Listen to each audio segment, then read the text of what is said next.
You need to be more like a dog. We don't need a bunch of cats in here looking in the mirror. Do I look good? I got my extra bands on. I got my other shoes on. We need more dogs. Let's talk about the Bears. Welcome in, Danny Meehan. Meehan, is that correct? Meehan. Yeah, soft H. Man, thank you so much for joining us. We love when people come and talk to us about their team. We get a little bit of Bears insight week after week with our main man Q here, but it's nice to get a little bit of a second opinion every now and then, especially from one of the hometown teams on the podcast. So, well, thank you for having me. I'm genuinely shocked I was invited, considering I'm not bald. Oh yeah, we can bald it up. We can bald it up for you a little bit. Actually, I gotta switch hats anyways. Yeah. Now that bald it up, bald and bearded. Oh yeah. I used to be bald, fade, and bearded, and then the fire department called. I'm no longer allowed to have a beard. So you grew your hair back too. We'll forgive you. I couldn't grow the hair back if I wanted to. So you got a leg up on me, brother. All right, but Danny, yo, where are your general thoughts on the Bears going into this year? I was actually just talking about this with someone from our Q and I are in a couple of chats together, but I'm of the opinion. Let me make this clear. I hate losing. I hate tanking. I think tanking's for losers, and you learn how to win on the fly while building your team. I hate this idea of, so-and-so got hurt, time to tank, get the best pick so you can add the most talent. Okay. Not saying I think tanking is a good idea, but there is some times where I think that you're going down a road that you already know where it leads, and if you have other options available to you, you might as well see what you got because you already know where one road leads. To an extent, I'd agree, and especially if you are playing the kids and seeing what you got in the kids versus trying to ride it out with veterans. For example, last year, Dallas Cowboys traded a 3 years ago, they traded a 3rd-round pick for a quarterback, and last year their starting quarterback goes down, and they play a clear career backup for the rest of the season instead of throwing Trey Lance into the mix that you gave up pretty significant draft capital for in a year that you knew you weren't getting your starting quarterback back. I was always under the assumption in that scenario, throw the kid out there. I don't care if he's bad. So in that situation, I would actually tend to agree. It's every time something goes wrong, no matter what it is, you have to then call for the tank. And it's to what end? And that's what offends me, especially Chicago's probably. Yes. And I've been dealing with this for every sport as a 34-year-old fan. Okay. For years now. I do have one quick question then. When it comes to the Bulls, at what point do you just say I am so tired of the play-in tournament? Before we get to the Bears, here's the thing: the Bulls tried to tank 3 times, and it didn't work. Terrible at it. It didn't work. That's what I'm saying. To what end do you tank?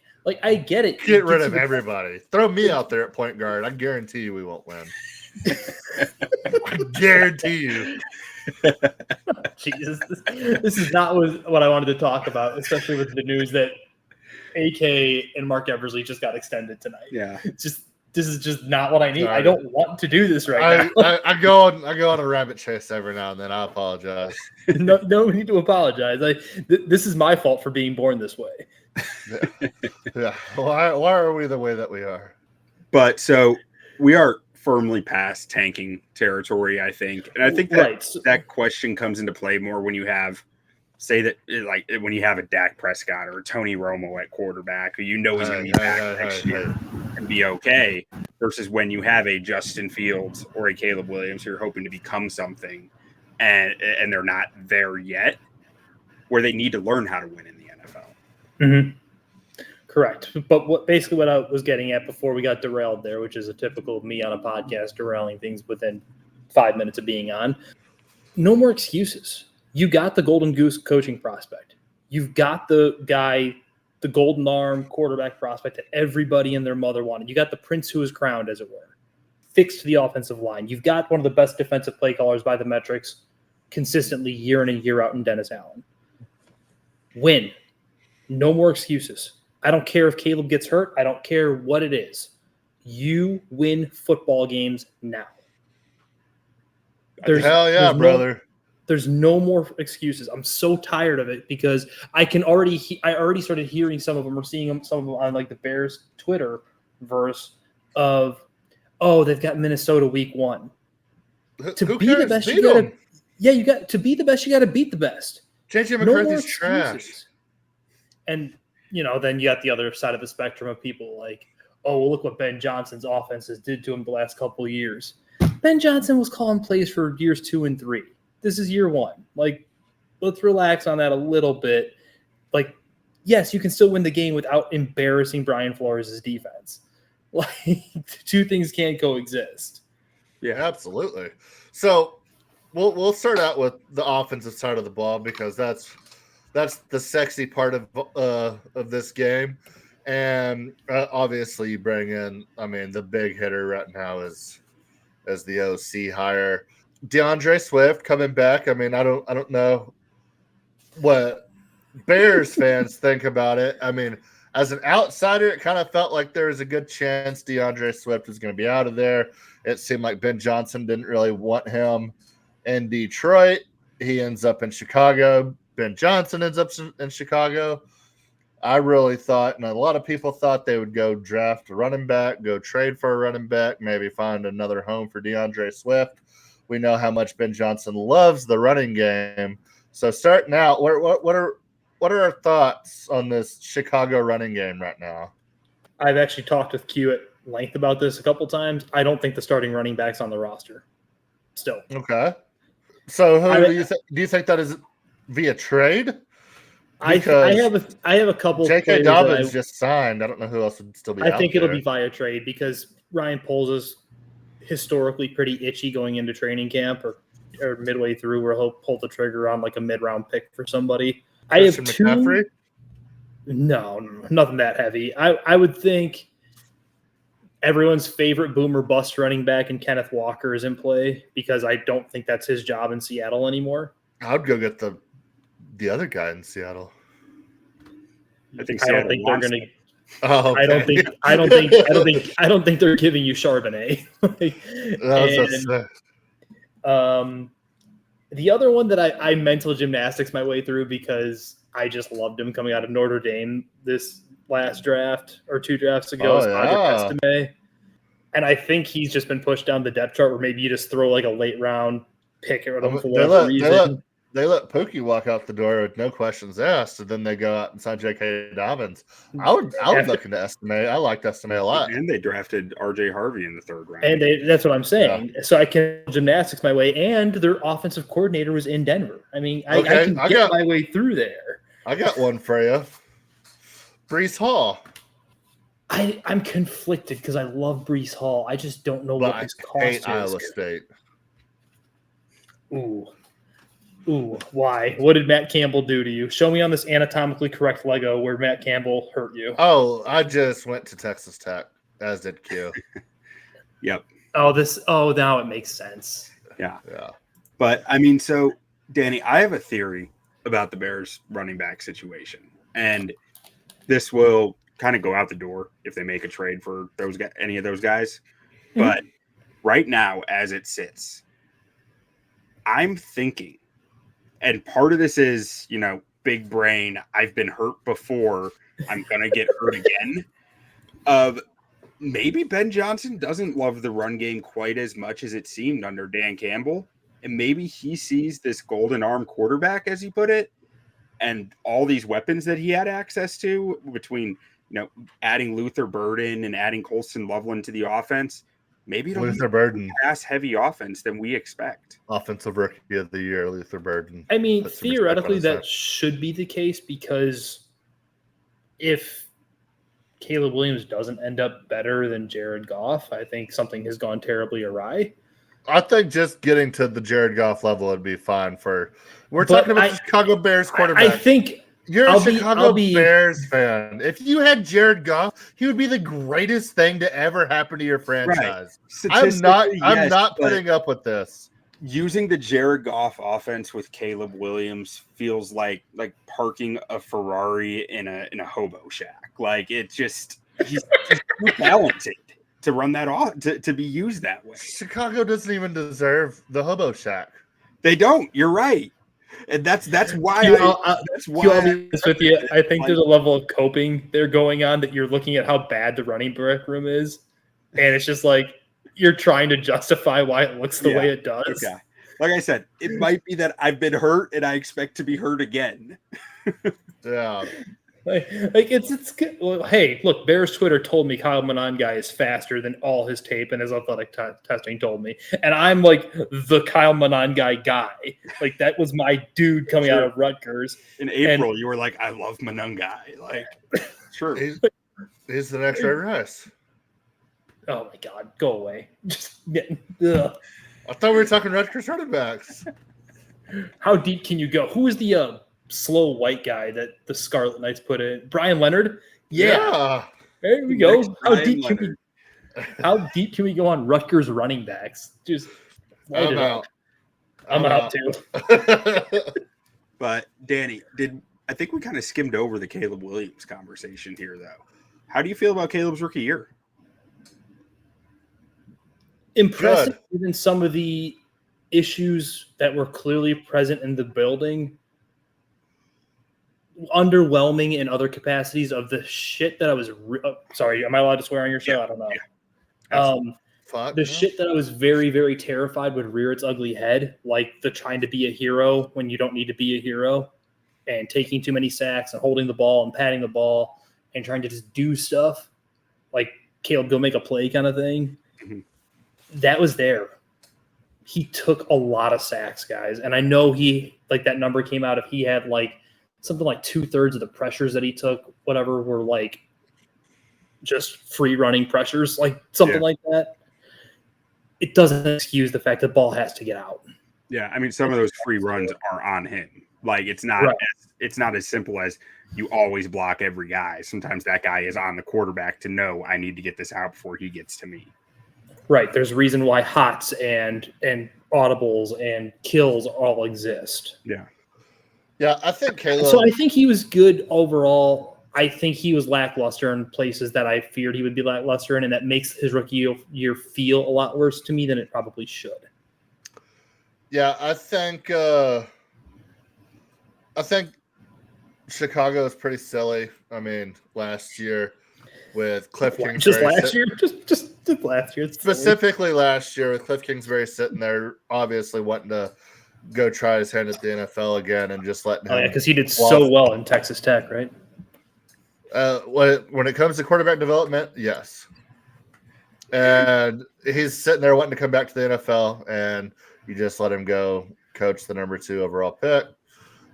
Maybe just give him a call at least. I don't know. But even regardless, outside of that, I mean, I think Caleb Williams will be fine. I think it hurts whenever you see a guy like Jaden Daniels go do what he did.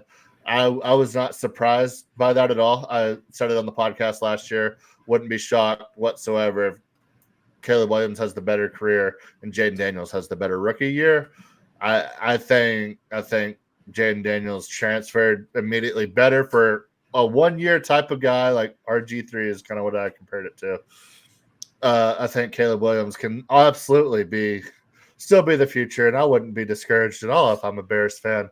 I mean, Jay Cutler's your best quarterback of all time. So, okay, you got to feel really good about year 2. Was I informed that I was just going to be taking pot shots as a fan here the entirety of my existence on this podcast? Do what? I was not against Jay Cutler, Danny. I love Jay. I love Jay Cutler.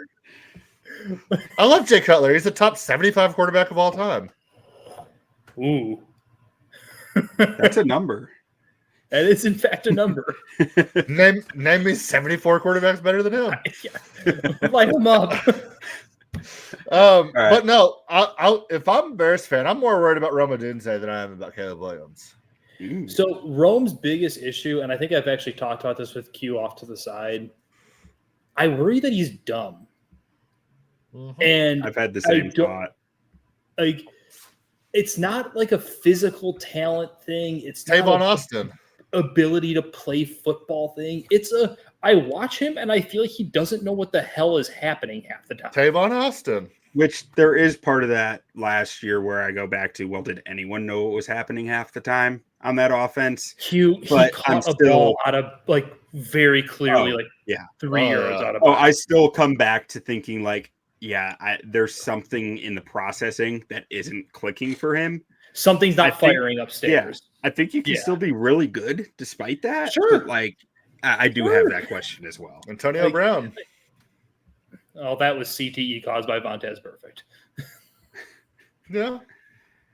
Still wasn't all there. But overall, like I'm pretty bullish on the wide receiver room. I think DJ Moore is going to be. Are we worried about DJ Moore at all? I think attitude-wise, you have to wonder, but I think he's bought in. I think he was just. I didn't think much of it at the time, but I think more of it now. Like when Shane Waldron goes, "It's on me. I have to be better." In like week 2, once you let the genie out of the bottle on that, you can't put him back in, kind of thing. And I think he lost once in a year, and to do it week 2 is rough. I think Luther Burden could be really good. I think there's reasons he fell to the second round that people don't really. I love Luther Burden. He's awesome. And I love that he's a somewhat local to Illinois kid. Like he's from East St. Louis or whatever. But there's some stuff I got some questions about. Like when it's clear on tape when the play isn't designed to him or he's not the first read, he quits. It's pretty evident. He doesn't care. Was that on the tape 2 years ago? Or was that on the tape last year? Because if I was on the Missouri team, he was on last year. I don't even know if I would suit up. Aren't you supposed to hate Mizzou? Or no, Mizzou's out of the Big 12. Sorry, they're in the SEC now.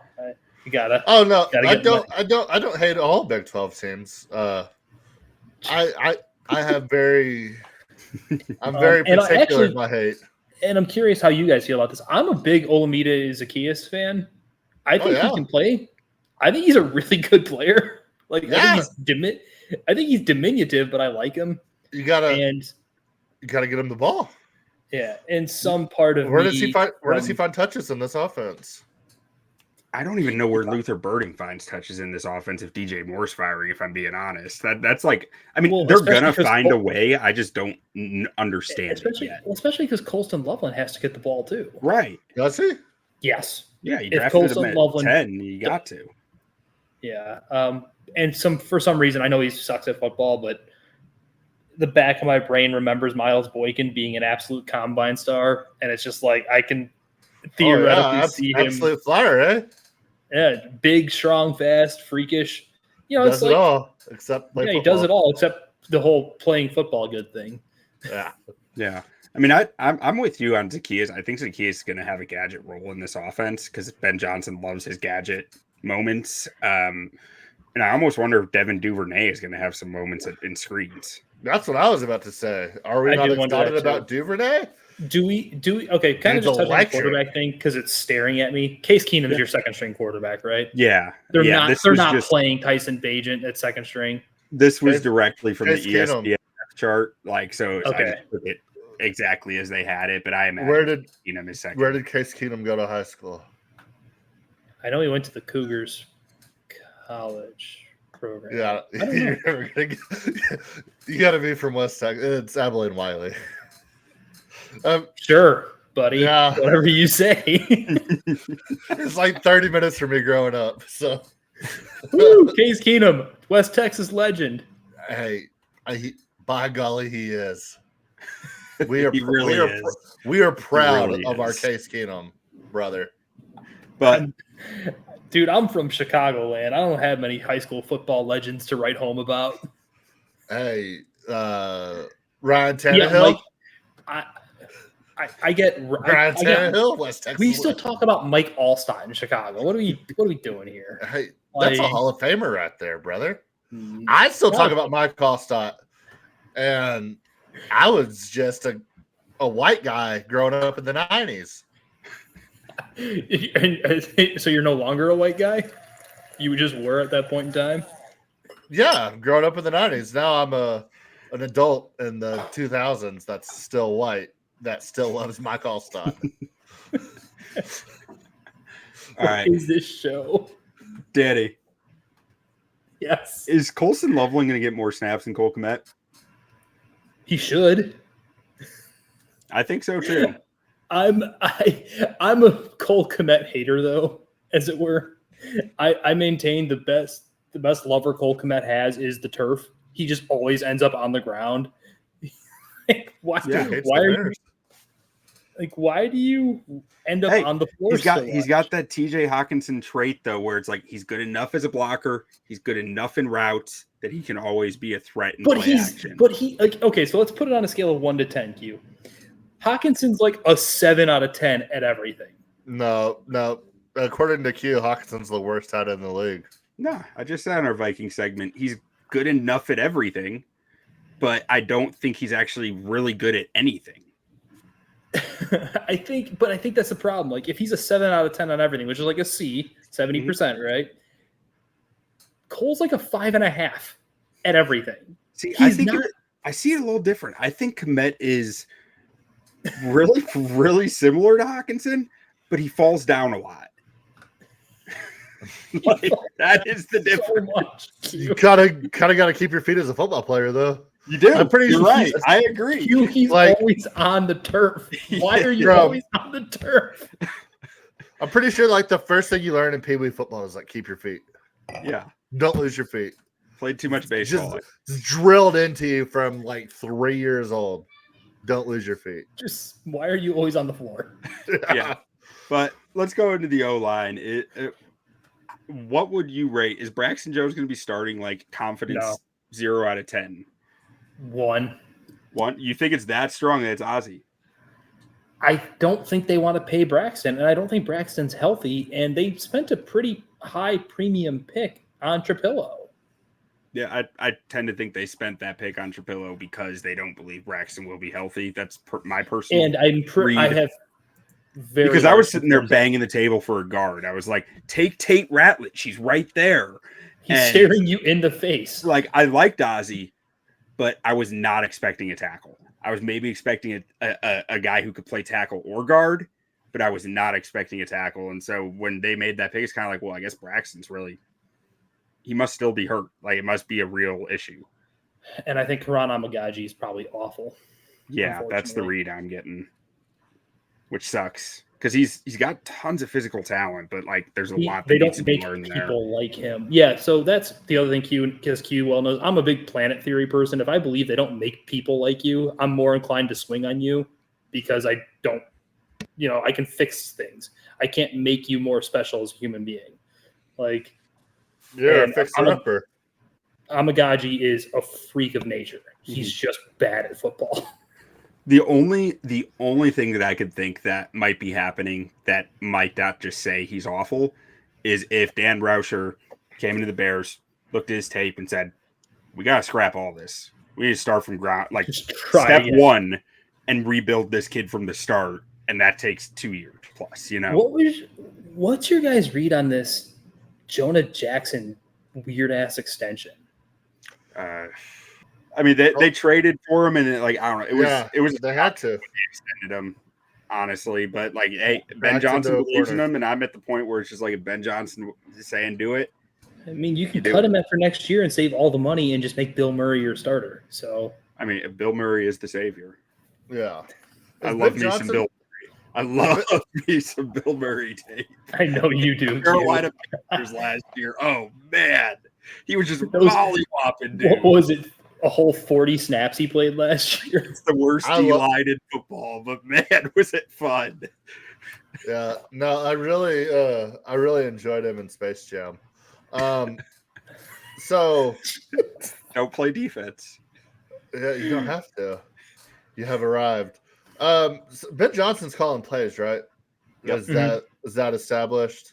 Yep. Oh yeah, he's not. Yeah. So I think anything that happens up until the first snap is just trust the process, because I mean, when is year one head coach and a year two quarterback ever not worked out in Chicago Bears history? Stop it. I don't need that right McVay knows our pressure points really well from me. I don't he knows need exactly to do this how to push them. It's just a question. I don't need to do this tonight. I agreed to come on for some fun, not to just be I'm having tormented. a lot of fun. All right, let's fun. close out the O-line with just a little talk on like Joe Thuney. Joe Thuney, awesome addition. Awesome. Best guard in the league right now. Zach Martin retired.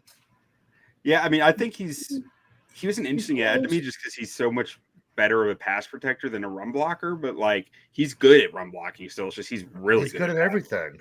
And then like Drew Dahlman was kind of the polar opposite, where it's like this guy ain't very good at pass pro, but he can run block like nobody's business in that wide zone scheme or outside zone scheme. I feel like Drew Dahlman was the worst kept secret in the league forever coming to Chicago. Like this guy's going to be paid to come to Chicago at some point. And then overall, go ahead, Danny. I was just going to say, I think overall it's going to be a solid, if not unspectacular unit. I don't think they're going to be special because I think just there's going to be some limiting factors. Jonah Jackson and rookie left tackles typically are bad. Yeah, if Ozzy's starting, like I do temper the offense a little more. I'm with you there. But that's pretty much putting a bow on it. There's not much else to say about it unless he wants to continue to kick my Bears fandom in the nards while we're here. No, I would never do that. I mean, I would have the highest hopes right now with your quarterback situation. Yeah, it's just you got to rub salt in the open. Bears have a long, rich history of quarterback greatness, so I wouldn't be worried in the slightest. And then I do want to mention Darnell Wright because he really started playing very well down the second half of last year and started to look like a dude. Yeah, he was awful the first 9 or 10 games, and then it got progressively better. Yeah. And by progressive, it's like the light bulb came on kind of thing. I'm not sure if he got healthy or what happened, but he did get very clearly better. Yeah, I think there was a health issue somewhere in there, just based on like watching every snap of his throughout the year. It was kind of like, okay, he's moving a lot more freely now. So I do think there was something that just kind of healed up for him there. But let's look at the defense. And Danny, I know you are a big Dennis Allen guy. I'm a big Dennis Allen guy. What do you think this D line is going to look like from a standpoint and a rotation standpoint? I don't really know. Like Dayo Odunze's selling point is that he's versatile and that he can kick into 3 technique, but you just signed a really expensive 3 technique. And Gervon Dexter, if I'm being honest, and based on my film study, and feel free to disagree, Q, but some of his best snaps were when he was actually rotated out to the edge last year. Yeah, I mean, I think he gives you a lot of the similar versatility that Dayo gives you, and that theoretically Shamar Turner gives you. And I don't know, when I watch the Saints, I love Shamar's tape, man. That guy's an ass kicker. He wants all your problems. I hate his tape and I love it at the same time. Like he's just a motherfucker. He just wants to kick you in the nuts and watch you cry. He's not actually good at football. He just wants to hurt you. Right. He's a barbarian. Yeah. Like, there's a football somewhere. Don't care. Kill that guy. Yeah. But I think these guys are going to rotate around a lot because that's what Dennis Allen was doing in New Orleans. It's like, what position does Jordan really play? You know, I would expect a lot of pseudo pressures and like blitzes where they're putting line because he never historically generates pressure from his line. It's a lot of stunts and it's a lot of different blitzes coming at you where he's throwing his ends into coverage and stuff. It's just goofy. And it makes it hard because of the pseudo pressures and whatnot, but it's not like going to result in Dayo Odunze magically becoming a 12-sack guy, I don't think. No, I mean, I think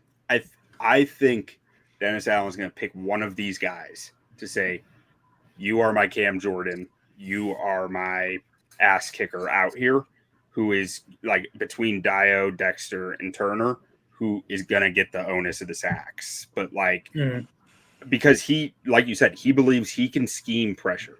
He needs the back end talent to be able to run the man concepts that he wants and take the risks that he wants to take back there, or the calculated risks, I should say. But like on the front end, he's going to scheme it for 1 or 2 guys to eat. And like in New Orleans, that was Cam Jordan and that was Brian Brzee. Like, so I think, like, look at Brezee's grade, like his PFF grades. They're in like the high 50s, low 60s, but he has like 11 sacks. Like, it's very much scheme production. He's the cleanup crew. Yeah. Yeah. So, yeah, I think that pretty much covers it. I think Grady Jarrett's fun, but I think he's on the back end of his career, and this is like, you better be putting him on a pitch count kind of thing so you get the best out of him. The linebackers in this league, not just this team, make me sad. There's no real linebackers anymore. We just have a bunch of oversized safeties masquerading as it, and they can't get off blocks. They can't stack and shed. It's all fucking run and chase, and we're trying our best. And Run he's a run and chase linebacker too. He's awesome at it, but he's not engaging any. I opine for the days of 2000s linebackers who are coming up and hitting you in the face, and we just don't have them anymore. I bet you, as a Bears fan, I mean, linebackers are. I also played linebacker, so that's. We're all linebackers as Bears fans. If I would have grown up in the Chicago area, I'd been a linebacker too. I'd tell you that.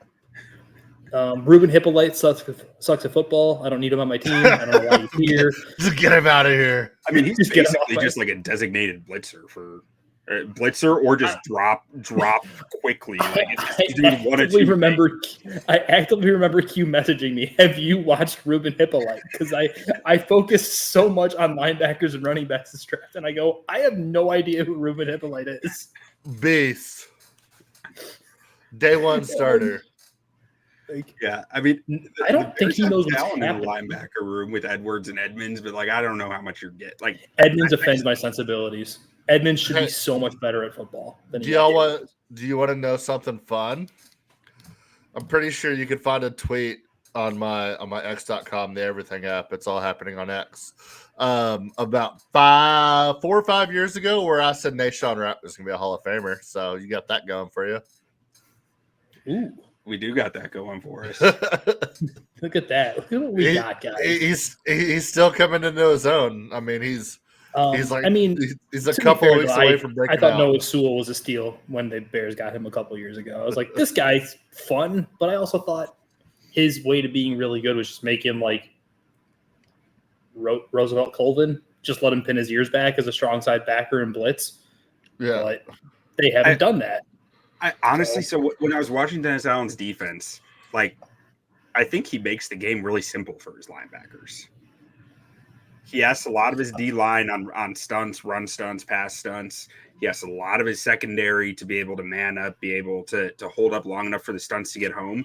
The linebackers, he keeps them pretty condensed in areas except for the Mike. Like the Mike, he asks a lot of.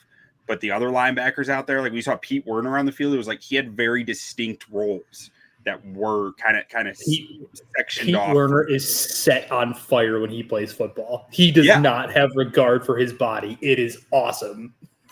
Yeah, and I think that's what he wants his linebackers. Your attack. Mm-hmm. You're just designated attackers, and that's it.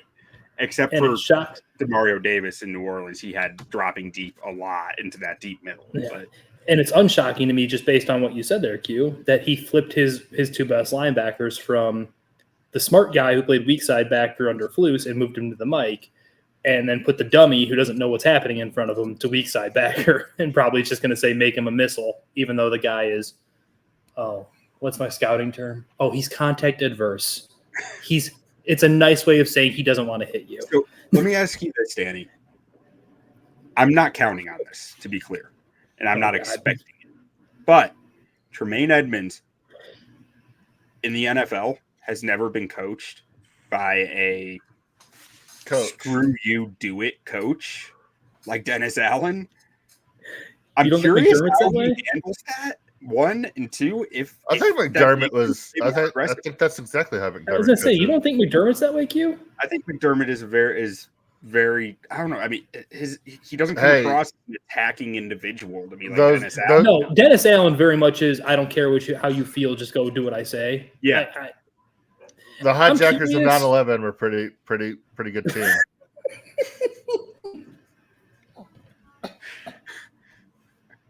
I'm just gonna say it. We're not doing this. I'm just gonna say it. But I'm curious to see how Edmonds reacts to that. It's a fun thought. I just don't think Edmonds cares. We're now in year 7 or 8 of this, and he's never changed. Yeah, I bet he's changed at least a couple of times. Taking a few showers. Might be. This guy. I don't know. I like my linebackers just never changing though. All right, corners. Tyreek Stevenson.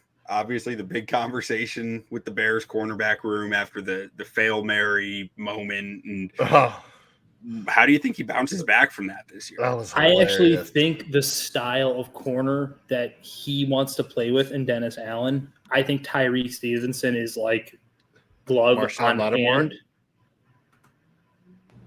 Do you think Marshawn Lattimore? I don't think he's Marshawn Lattimore, no. But I think he's really good. His skill set he could be like what Marshawn Lattimore's good at. He could be Dennis Allen's Marshawn Lattimore. He could be. I think Jaylon Johnson. I think Jaylon Johnson's awesome too. And I've always. Are we still trading Jaylon Johnson? No. It's official. He's a Bear for life, or for right the now, foreseeable future. Until I'm tired of him.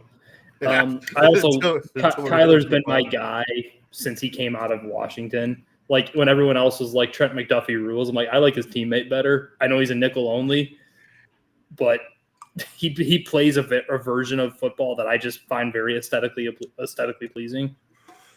Yeah, I mean, Kyler he just got paid, right? He just got his contract. Yeah. Okay. Yeah. So he's locked up too, and then just looking at the safeties real quick too. Brisker is, I don't know, is Brisker? That's my guy. Brisker's my guy, dude. I think this defense missed him a lot more than anyone thought they would when he went down last year. Now, it didn't help that the world record Andrew Billings also ruptured his pec, and they went down, I believe, in back-to-back weeks, right, or within 2 weeks of each other. Yeah. Two best run defenders on the team went down, and the run defense suffers. Who would have thought? Go figure. But I think Brisker is kind of, for all intents and purposes, like the heart and soul of the defense. Like they all do that stupid birdie celebration that everyone loves to hate, and I just kind of laugh at it because it's so dumb. Like, this is stupid. Yeah. But he's very clearly looked at a certain way in a certain light in that locker room, and I think those guys look up to him to some capacity. And I think he matters a lot because it's unless you've like coached or been around the game, like it's so hard to say or like quantify it, but those guys matter. Like these dudes that are tempo setters or like the lifeblood of your defense or whatever, like they just matter. Yeah. A lot. Well, and so there was on our Cardinals episode, our guest talked about how Budda Baker is such a multiplier in their run defense because of how aggressively he comes downhill against outside zone run concepts and how the blocking scheme isn't accounting for him in their run fits because he's way back there. And it just made me think of Brisker in a different light when he said that, because that's something I feel like Brisker does a really strong job of as well, from depth, getting downhill to those outside run concepts and shutting them down. Yeah, I would agree with that. And he just plays with such reckless abandon. Like, and it's clear with his injury history. He's the definition of a football player who's here for a good time, not a long time. Yeah. And hopefully, I mean, I think 2020, like, there's no player that has more pressure to succeed this year than Jaquan Brisker on this roster. No, that depends, because if he stays healthy this year for at least, call it 13, 14 games, he's probably extended here. Yeah. And then, do you have much of a thought on Kevin Byard, Danny? I think he's here for the year. They signed him to a 2-year deal. I think he's insanely productive and insanely reliable. But I don't know. I feel like veteran safeties are so dime a dozen that you can get them kind of like off the top of the scrap heap and get kind of requisite safety play. I know that sounds really degrading and demeaning to the job in some capacity. About running backs. But running backs and safeties. Yeah, it's kind of this. He's not wrong. It's kind of the same thing. I like Byard a lot. I think his career has been stellar, but I feel like they would. I think they missed Brisker more than they would have missed Byard. Is what I'll say. I have some questions about how much Byard really matters now. Matters. I do think in Mhm. Dennis Allen's defense this year, he might matter more from a IQ standpoint, where they're putting a bit more or a lot more weight on the safeties to a lot of be making onus on the right safeties calls. to do stuff. Yeah. But I'm interested to see that because I'm not sure he's the player that some of us Bears fans are making him out to be at this point in his career, as great as his career has been. So I'm really interested to see that because I don't think you want Jonathan Owens in the game much. I don't think you want Elijah Hicks in the game much. So like Jonathan Biles. Jonathan Biles. I was gonna say. Put some respect on her name. Excuse me. Please. But hey, I had a question. Go back real quick. Yeah. So I know you basically just go off PFF grades right here for your blue chips and everything. Why is Montez Sweat not a blue chip? I mean, because he was awful last year. Was he awful last year? He's a red chip, maybe. Even in his best years, I wouldn't call him a blue chip. I would call him a blue chip with his best years. And by the way, I don't just go off PFF grades. If I did that for one guy. I really like Montez. Okay, so here's what I'll say. I hated the Montez Sweat move in the moment, and I felt like I was proven wrong with how he finished down the stretch. And then who would you have rather have gotten in that? I would have rather kept the pick and signed Jonathan Grenard without blinking. But you're in one now. I mean, it's all you don't want to take. I know it's not the same thing. I'm just giving you shit. Yeah, no, I get you. I never thought much of him in terms of like this guy's going to get $25 million a year. I thought Montez Sweat was fun. I thought that was a great trade. I was excited about the trade just because I needed something with the. Yeah, you needed something to latch on to. But like the contract, it was what it was. It's just like that's the cost of getting a red chip edge rusher. You know, like that is what it is in my mind. He had 5 sacks last year or something. I know, last year was rough. Well, what if he comes back? What if he comes back this next year? Then I'm shut up. But to this point, I've been right about that trade. Yeah, I mean, I don't think he's ever been a blue chip player. So I don't think so either. I think he's a red chip. He is below that blue. He's a good player, not a great player. So I actually think I'm betting Montez Sweat for Defensive Player of the Year. Do it. You won't, coward. Don't tell me. You don't even want to know some of the bets I have right now. Yeah, he'll do it. Oh, I'm sure he will. He doesn't seem scared of the bet that seems dumb. But I got Caleb Williams MVP. A wise man once said, "Scared money don't make money." Hey, preaching to the choir, brother. But Danny, I just lost so many futures tonight on NHL with the Florida Panthers winning the cup about 10 minutes ago. So I understand that completely. All right. So when it comes to y'all Chicago Bears, what are we thinking this year? 8.5 win total, plus 185, 190 to make the playoffs, 5-1, 6-1 to win the division, and 42-1 for a Super Bowl. Where are we putting our money? I'm shocked that they're plus odds to go over 8.5. I think the baseline. Oh, here we go. I'm just kidding. But I said last year they were going to win 14 games. So. Oh my God. I fucking love Caleb Williams. I would say over. I think 9 or 10 is probably what the expectation should be. But I understand why Vegas set it at 8.5. It's kind of prove it to me. You are what you prove to me you are over and over again until you show me otherwise, kind of thing. Yeah, in the last 5 years, you've almost won 30 games, so that's pretty good. They're doing their best. They're out here trying. We don't talk about the losses. No, we talk about the wins. Yeah, a couple more wins and you'll be over 30. So I'm saying they bucked that trend real fast. Like way over. I see this as like 13 Matt wins. Nagy's first year type stuff. I really think this team's going to be a lot of fun. I don't know if they'll get 12, 13, but I think they win 11 games. Give me the over 8.5. Give me playoffs. I think I had them 11 and division. You know what people don't talk about during those Matt Nagy years is that they passed on Pat Mahomes and Deshaun Watson to take Trubisky at 2. Like this is assault. They traded. It just never gets talked about. I have to bring it up. Yeah, he has to bring it up every time the Bears are talked about, actually. No, Contractually. I wouldn't do that. He's contractually obligated by the Shaving Points podcast. Yeah, because people forget that the same year that they traded up. No, what people really forget is that you guys should really change your podcast name to the Jonte Porter podcast because he was Shaving Points. Yeah, that'd be incredible. But no, people really don't talk about the fact that everybody talked about how great the 49ers were, and they went and fucking took Solomon Thomas when they greatly needed a quarterback who is now on the Cowboys 8 years later. So could have been Mitch Trubisky. Mitchell Trubinsky.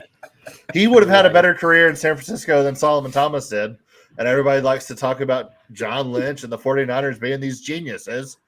Solomon Thomas was trash. Yes, he was. So let's get the Bears might not have Patrick Mahomes, but the 49ers drafted Solomon Thomas, and we'll never let them forget it. Jaguars took Leonard Fournette too. Playoff Lenny, Super Bowl champion.